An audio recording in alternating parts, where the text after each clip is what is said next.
Which is kind of amazing. Byron, how should LeBron attack the Warriors in this series? Because you know what? There's 4 games at least. He's got to play them. Well, I think he's going to attack them the way he's been attacking everybody else. You know, LeBron has a variety of ways to attack people. We know that. He can do it from the perimeter. He can do it from the post.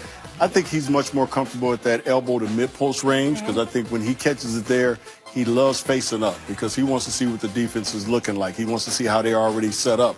So then that gives him an opportunity to attack the way he wants to. But we all know once he puts it on the floor 2 or 3 times and he's in the paint, most teams are going to send help. You know, but against this Warrior team, when they send help, they're sending length. You know, and when he kicks it out, they got the length and the athleticism to get to their shooters. And when they get to their shooters, they want to make their shooters put the ball on the floor. They don't want JR catching and shooting. They don't want Kyle Korver catching and shooting. They want those guys to put the ball on the floor. And now you've kind of mitigated Bron's game a little bit. But I think his way of attacking them is he wants to face up and see how the defense is going to play. Then he'll make up his mind. Yeah, it's tough. Obviously, this is a very different challenge than Boston when you talk about. But controlling pace to me, I think a lot more post-ups, not because I think, you know, I think poorly of Golden State's post-defense, but because you want the game to be a slower game. The faster it is, the more that they can get out there, and then it gets out of control.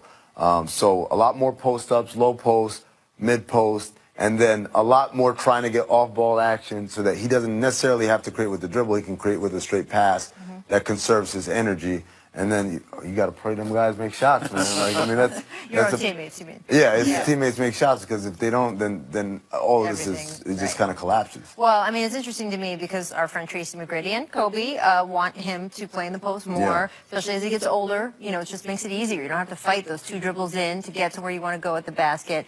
Against an Eastern Conference team that has typically been harder than against some of the teams in the West, which have been at times less physical.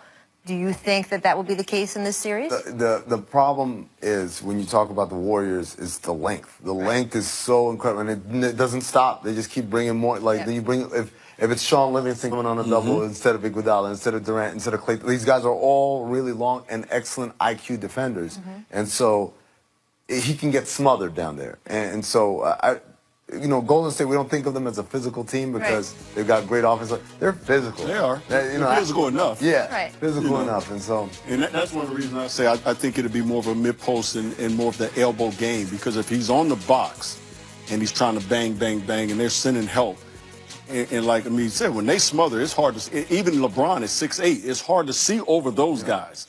You know, so I would rather him catch it in that mid-post to that elbow area where he can look and see where everybody is and then make up his mind on how he wants to attack them. I'd like to see them run kind of this thing that the Clippers used to run, the snug pick and roll. Remember with Chris Paul and Blake, but they'd run it really low and on the lane line. You complimenting something the Clippers do, I might need to write that down. Man, I could go an hour. It's hard to guard. It's hard to guard. Extremely hard because it's such close quarters. So close quarters, and then with a guy like Tristan, who's such a great vertical spacer. You know, really Golden State, we don't talk about it enough. Outside of JaVale McGee and Kevin Durant, they don't really have a lot of guys who are above the rim players. These are all guys who are ground-based. So in that kind of situation where you could throw it up somewhere with Tristan, most guys can't get it other than Tristan, that could help too. But again, like all of these things kind of are dependent on them having a rhythm and then having the shooting to give them enough space so that not everyone is just sitting in the paint. It comes down to them making shots.